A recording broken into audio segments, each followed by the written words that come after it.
Y empiezo con el principal cómplice, nada más y nada menos que Felipe Calderón.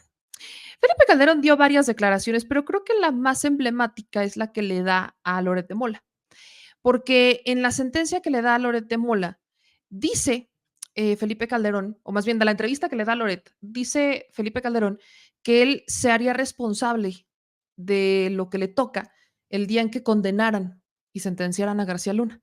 Pues ese día llegó. Escuchen lo que dijo con Loret de Mola hace ya un tiempito.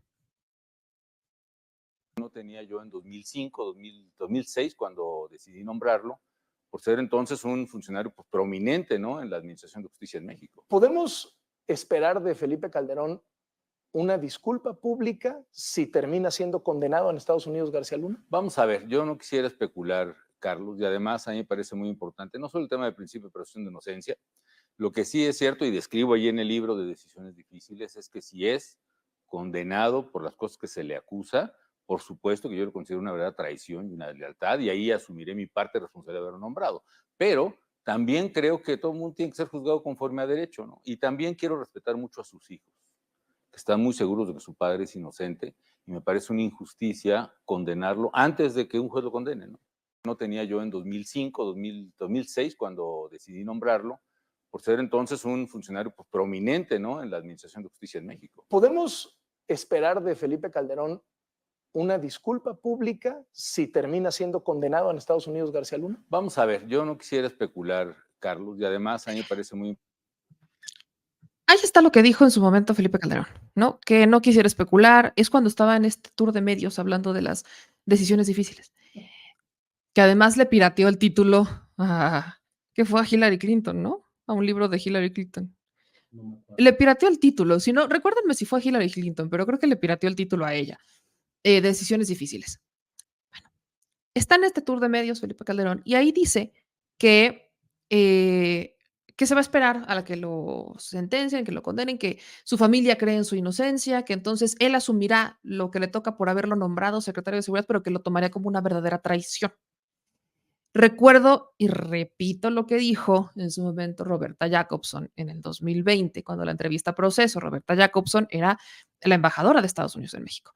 Y Roberta Jacobson dijo que sabían lo mismo que Calderón, lo mismo que se estaba conociendo ahorita, lo mismo por lo que ya fue sentenciado a 38 años de cárcel, pero que es con quien les tocaba trabajar. Recuerdo también lo que dijo el expresidente de Francia, Sarkozy, cuando dijo, pues es que el que mandaba en realidad no era Felipe Calderón, era Genaro García Luna. Para que al final Genaro García Luna fuera sentenciado y pues yo me quedé esperando la aceptación, ¿no? Cuando dijo Calderón que iba a asumir la responsabilidad que le tocaba por haberlo nombrado. Yo me quedé esperando eso porque lo único que obtuvimos de Calderón fue esto. Se avienta las siguientes. Enfrentar el crimen organizado como presidente de México fue una de las decisiones más difíciles de mi vida, pero lo volvería a hacer porque es lo correcto. El verdadero enemigo de nuestro país es el crimen organizado, que secuestra, extorsiona, mata ciudadanos, especialmente a nuestros jóvenes. Mi política de seguridad tuvo aciertos y errores. Enfrentamos a un enemigo poderoso que busca la captura del Estado, es decir, controlar territorios por la fuerza, apoderarse de instituciones, corromper funcionarios y dividir y atemorizar a la sociedad. A pesar de todo, en 2012, cuando dejé el gobierno, el Estado avanzaba y el crimen organizado retrocedía. Sobre el caso de García Luna señalo, uno, nunca tuve evidencia verificable que lo involucrara con actividades ilícitas. Para mí esto es muy importante porque dice, cuando nunca tuve, según él, nunca tuve evidencia verificable, eso quiere decir que sí tuvo evidencia. Esta sí es una aceptación de Calderón. Cuando dice, cuando le añade el verificable, entonces entra la pregunta, ¿verificable para quién? Porque cuando verificas algo es porque ya... Exactamente, ¿verificable sabes. para quién? Porque dice, nunca tuve evidencia verificable. Entonces, sí tuviste evidencia, pero entonces la pregunta, ¿no? Los signos de interrogación son, si tuviste evidencia, ¿no la quisiste verificar? ¿Lo intentaste? ¿Lo omitiste? ¿O te valió? Porque aquí ya dice que sí tuvo evidencia. Esto no es que sea la primera vez que lo dice, lo ha dicho cuando ya estalla, por ejemplo, Javier Herrera Valles, que dice, yo le dije, cuando estalla Tomás Ángeles de Aguajare, y ambos dicen, yo le dije directamente, y entonces Felipe Calderón en ese momento cambió la narrativa porque ya eran libres, ya eran dos personas que estaban fuera de la cárcel, porque durante muchísimos años estuvieron presos justamente por haberle dicho. Entonces, cuando es verificable el argumento de Calderón para no haber tomado como válida la información que le dieron dos personas que por haberle dicho terminaron en la cárcel, en venganza evidentemente, es que García Luna era un perfil con muchas credenciales y que el que lo nombrara como, o el que su nombre circulara como posible secretario de seguridad, pues generaba envidias y grilla. Y por eso no verificó esa información, básicamente. Porque para él, la información que le daban era grilla. Era una información de grilla y era una información que no valía porque seguramente se lo estaban diciendo porque querían ser secretarios de seguridad. Eso es lo que dijo Calderón, básicamente. Sigo. Ni tampoco recibí información en ese sentido de agencias de inteligencia mexicanas o extranjeras. ¿Qué le van a decir las agencias de inteligencia mexicanas? Controladas por García Luna.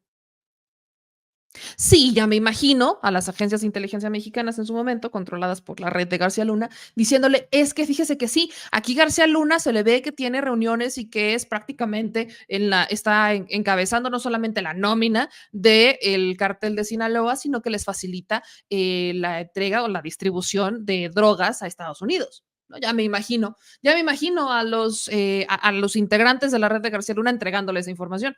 Claro, obvio.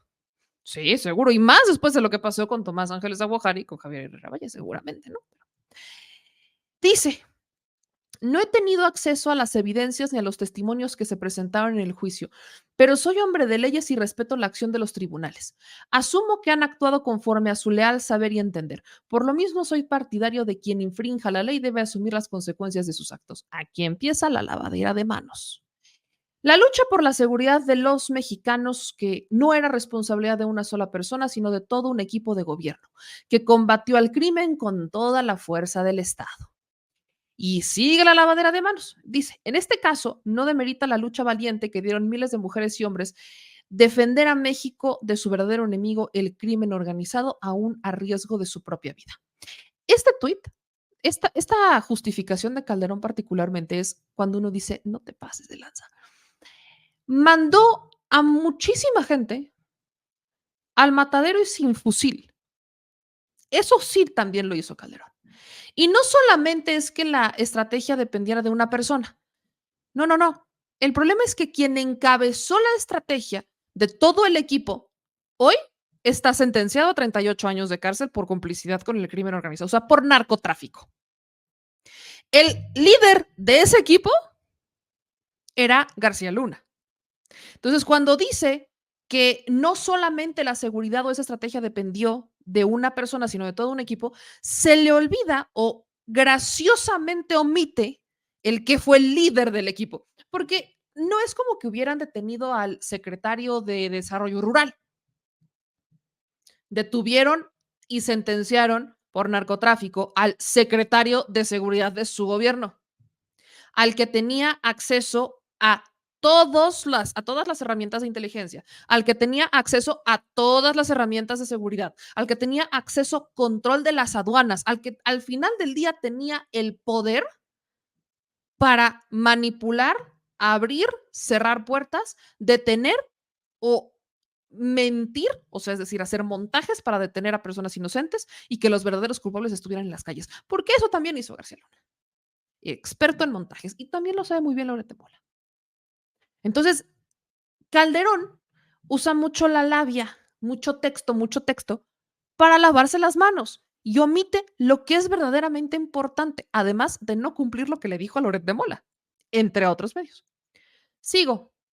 Y aquí viene la parte en donde avienta culpas. Han pasado ya 2 años desde que dejé el gobierno. La sociedad hará su balance y comparará lo que yo hice y lo que hicieron los gobiernos posteriores al mío. Y verá con sus propios ojos que si el crimen hoy avanza o retrocede. Para mí, un presidente solo tiene dos opciones ante el odio y la maldad de los criminales: luchar o abdicar. Yo elegí luchar, a pesar de todo, porque era y es lo correcto, legal, moral y políticamente. Abdicar frente al crimen significa abandonar a las personas y a las familias a su suerte. Disculpa, Calderón, es que eso es exactamente lo que hiciste. Porque lo que hizo Calderón no fue combatir al crimen. Lo que hizo Calderón, teniendo como líder de su estrategia de seguridad a Genaro García Luna, fue inclinar la balanza criminal, fue abrirle el camino a un grupo criminal, y no a cualquier grupo, sino a el cártel de Sinaloa, a un cártel que es transnacional, a un cártel que es sanguinario. Y mientras iban deshaciéndose de los enemigos de ese cártel, iban generando nuevos cárteles. Entonces, iban cortando cabezas, pero crecían el doble de cabezas por cada una que cortaban. No con el afán de hacer justicia, sino con el afán de beneficiarse. Y eso lo sabía muy bien Calderón. No puede venir a decir que no sabía, no puede venir a decir es que yo no me enteré, es que no era solo él, es que éramos todos, es que no lo puede venir a decir, porque con él detonó la violencia. Si en verdad su estrategia de guerra contra el narco hubiera funcionado, en vez de incrementar la violencia en más de 1000%, la hubiera contenido, porque se supone que esa era la intención. ¿Qué loco va a desatar una guerra que sabes que va a tener el resultado opuesto? ¿Por qué Calderón ve como un logro haber desatado una guerra que aún no termina? Es lo peor del caso, porque hay que decirlo así. Es hasta la administración de Andrés Manuel López Obrador que se frena, que se le corta. ¿De verdad esperaban que siguiéramos con esas masacres? Porque lo que hoy se vive sí es consecuencia de lo que empezó con Calderón. Él ve esta guerra como si hubiera sido el gran logro de la historia, porque así es como se cuelga para ir a dar discursos, porque así es como se cuelga para ir a las escuelas, para ir a dar conferencias, porque se va y presume que es el gran estratega del narco, en contra del narco. ¿Desde cuándo el detonar una guerra que no se ha podido terminar resulta un logro? ¿Desde cuándo detonar una guerra y enfrentarte al crimen frontalmente y no abdicar, según sus propias palabras, fue positivo? ¿Desde cuándo? ¿Desde cuándo? Ahora sí que estábamos mejor cuando estábamos peor. O sea, estábamos mejor antes de que él llegara. Y miren que ya Vicente Fox estaba encendiendo el tema del huachicol. Y ya era una situación delicada con los cárteles que existían, que Cedillo también estaba vinculado. Pero de Cedillo a Fox, llegó Calderón y desató una masacre. Y hoy dice que el Estado debe de cumplir con proteger a la gente y hacer que se cumpla la ley. ¿Cuál ley? Si sacó a las Fuerzas Armadas sin mayor regulación. Le abrió la puerta a las Fuerzas Armadas y las puso a hacer lo que no podían hacer en ese momento porque no tenían ni la capacitación. ¿Qué terminaron haciendo las Fuerzas Armadas? Lo que saben hacer. Pero ¿quién daba la instrucción? Él. Entonces no puede. Esa es la otra razón por la que Calderón no puede lavarse las manos. Porque las Fuerzas Armadas a quien responden es al comandante de las Fuerzas Armadas. Y en ese momento era él. Entonces, ¿las órdenes las daba García Luna? ¿Los daños colaterales fueron porque García Luna lo dijo? Entonces, ¿quién era el comandante supremo de las Fuerzas Armadas? ¿Calderón o García Luna? Sigo con esto, porque les digo que avienta culpas bien chido. ¿Qué ha hecho falta para derrotar al verdadero enemigo de México, que es el crimen organizado? Esta es una pregunta relevante para todos y especialmente para los jóvenes. Pienso que nos ha hecho falta unidad de propósito. Un país dividido, polarizado, peleado internamente, puede ser derrotado. Un país unido puede luchar y prevalecer. Yo quiero que México luche y gane unido. El nuevo gobierno tiene la oportunidad de actuar eficazmente en defensa de las familias mexicanas. Puede fortalecer lo que se haya hecho bien y corregir lo que se tenga que corregir, tanto de mi gobierno como el de los que me sucedieron. Ojalá pueda convocar a una verdadera política de Estado en materia de seguridad y justicia que, más allá de la polarización política, sume los esfuerzos de todos para derrotar al verdadero enemigo de México. El verdadero enemigo de México son los políticos, como Felipe Calderón. Porque el crimen organizado creció porque los políticos se lo permitieron. El crimen organizado creció al grado en el que está porque los políticos, como él, lo permitieron a través de funcionarios como el de su gobierno, hoy sentenciado a 38 años de cárcel, su secretario de Seguridad. Cuando dice que a México le ha hecho falta unidad, que entre ustedes estén peleando, porque eso sí está pasando, entre los panistas hoy se están despedazando, no quiere decir que todo México esté peleado, porque eso es algo que tampoco han entendido. Hoy México, si uno sale a las calles, por supuesto que vas a encontrar con personas que no están contentas, pero hoy yo veo gente más contenta que antes. Hoy yo veo gente más contenta que en el 2012. Hoy yo veo gente más contenta que en el 2018. Hoy la gente sí sale a la calle a celebrar. ¿Cuándo habían visto que se llorara porque un presidente se va del gobierno? O sea, ¿cuándo lo habían visto? ¿Cuándo habían visto que la gente llenara plazas para agradecerle a un presidente? Y no es Calderón, obviamente. ¿Cuándo habían visto que la gente saliera a agradecer, a celebrar, a participar, a festejar? Hoy la gente está más contenta, sí. Y es por eso que hace unos meses se votó de esa manera tan masiva para que continuara este gobierno con mayor cantidad de votos que con los que ganó este proyecto en 2018.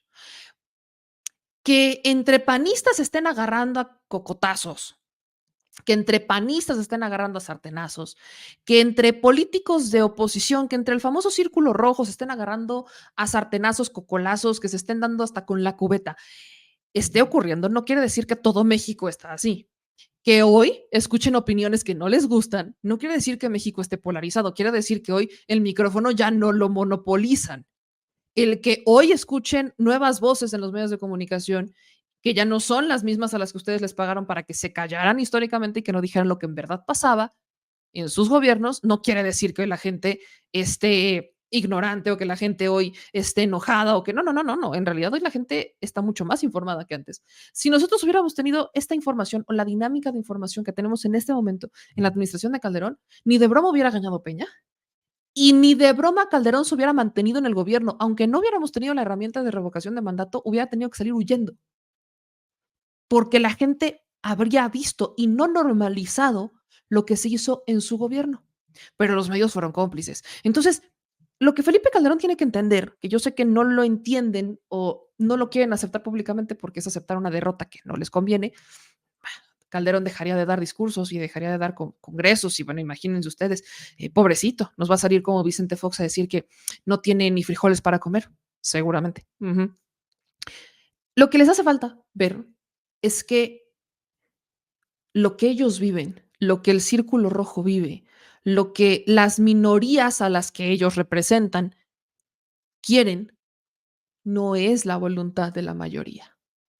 Lo que ellos defienden no es la voluntad de la mayoría. Lo que ellos opinan no es la voluntad de la mayoría. Hoy la mayoría sí cuenta. Hoy la mayoría sí existe.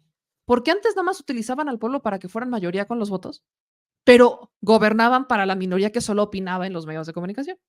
La famosa dictadura de minorías. Entonces, se supone, en sus lógicas, que nosotros, la mayoría, tenemos que aceptar lo que deciden entre el 1% de la población. Válgame usted.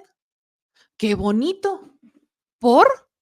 Porque lo dicen ellos. Entonces, cuando hablan de polarización, cuando hablan de que un país está dividido, no, ellos son los que están divididos. Ellos no han logrado poner un candidato serio, ellos no han logrado articular un diagnóstico real, ellos no han logrado articularse ni siquiera como oposición del país.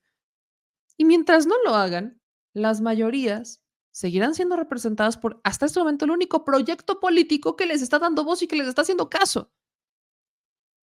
Entonces, que Calderón tenga que abrir sus ojitos y ojalá los abra pronto, pero al final del día ya no le creemos. O sea, eso es un hecho. Yo solamente les estoy relatando esta cartita a Santa Claus de Felipe Calderón, porque el cinismo no tiene límites. Miren, yo pensé, no, neta, no, yo pensé que se iba a quedar sin internet. Tengo que decirlo, yo pensé que se le iba a ir el internet, que iba a optar por la vieja confiable de no tengo nada que decir porque no me enteré.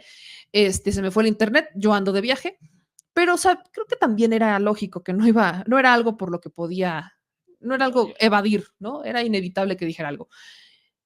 Solo que lo que dice es aún más cínico. O sea, solo que lo de que dice no dice nada. Y los vacíos que deja, permítanme, mejor los rellenamos aquí porque el señor pudo ser presidente, pero vergüenza no tiene.